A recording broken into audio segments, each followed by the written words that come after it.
Hi guys, it's Lucy. So today I wanted to talk about a new book that I finished. It's called The Lost Bookshop, and this is considered a bestseller in the new bookstore. So it's rare that I go for one of these, but I love all things bookshop or libraries or just like lost manuscripts, like that kind of theme. And because this one is set in Dublin, I really wanted to read it and see how it goes. I was a little bit disappointed with the last one that kind of came out along the same lines. This one's The Midnight Library. This one was not as memorable for me. This is about kind of the idea of parallel universes, and this was very heavily marketed as well. And I didn't think it was well fleshed out. It was very simplistic. I think that's why I didn't really enjoy it as much. This one this one was overrated. This one is totally, it lived up to the hype. So I think for anyone who's eyeing this, I really recommend it.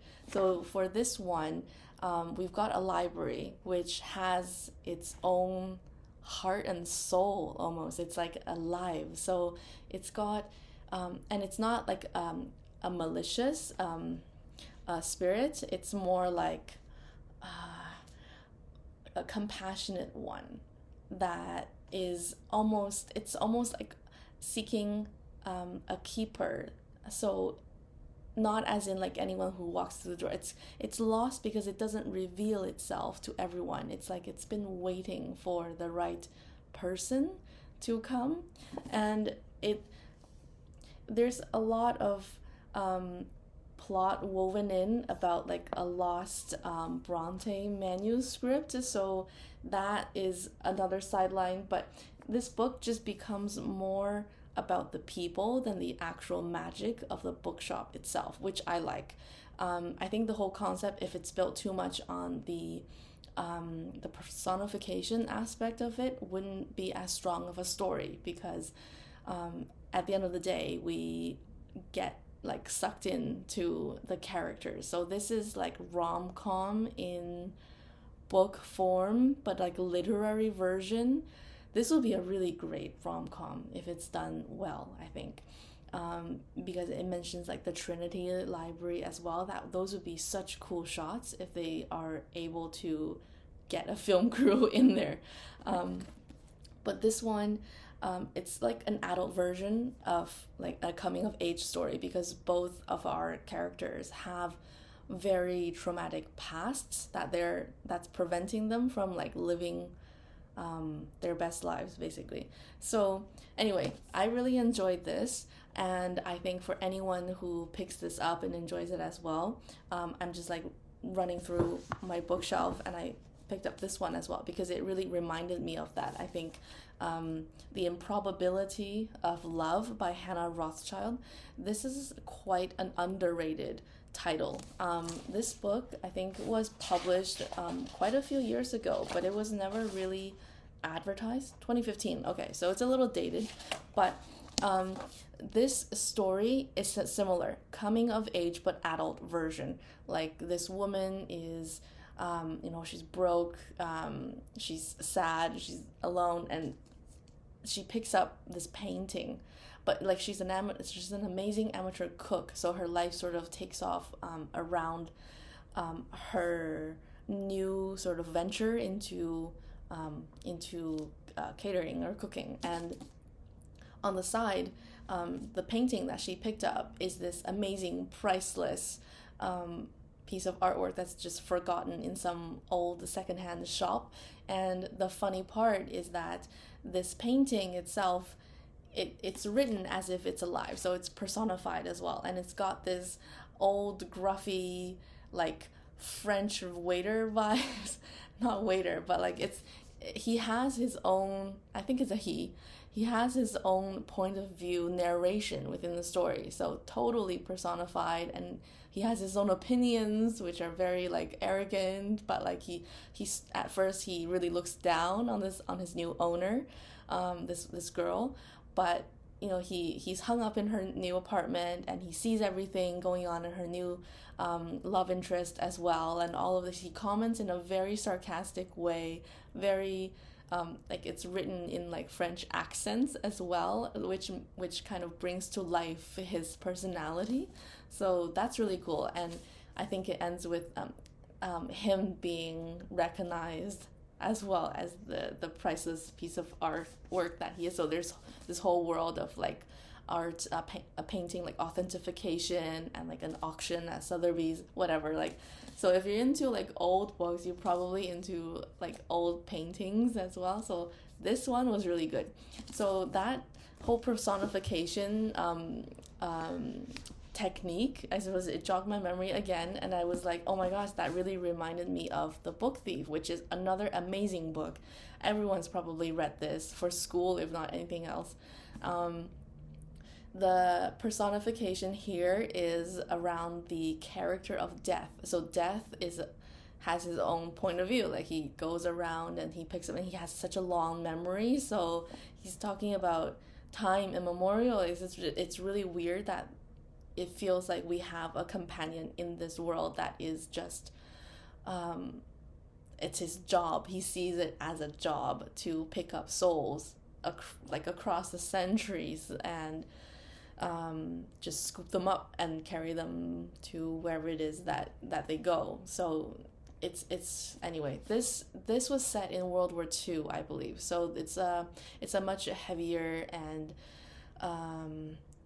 meaningful story. So for anyone who enjoys reading, there are a lot of literature that's based around, like, I think that historical fiction genre. So this would fall squarely into that, but with this small twist. And it's also a book about kids, like, as they are coming of age. So I think this is a great one as well.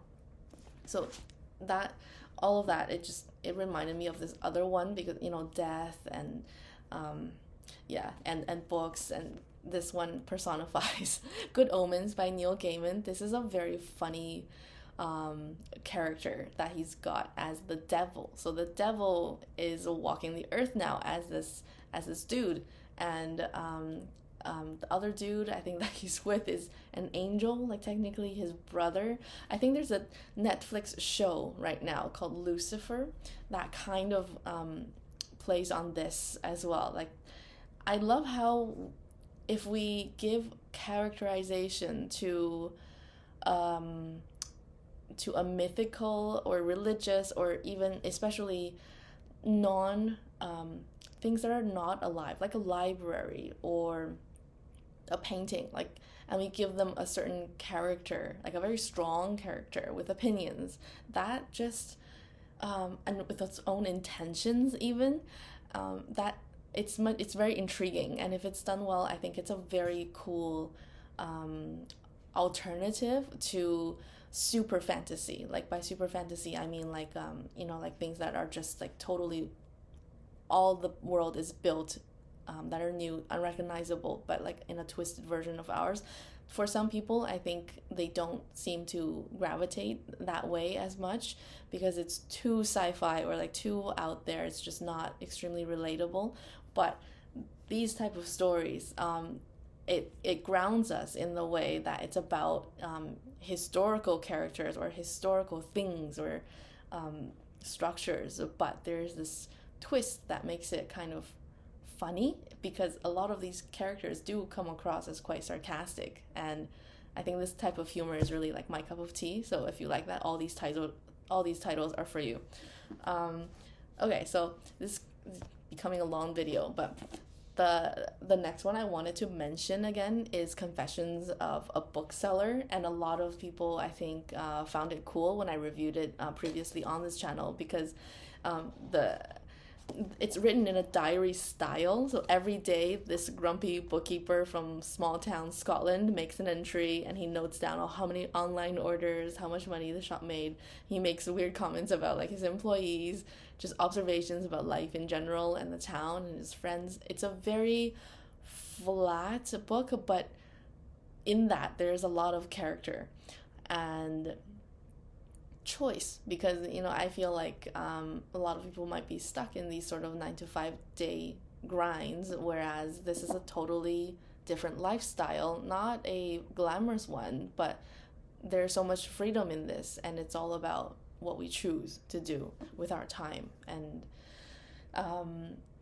this kind of reminds me of that. And it's even more cool that this is a real life Airbnb listing where you can just go and sign up to be a guest and a bookshop owner for the experience of it, just for a week. And it's so popular too, which I keep watching, but there are just no openings. It seems to be quite the business, which is a very cool business idea for anyone who is thinking along those lines as well.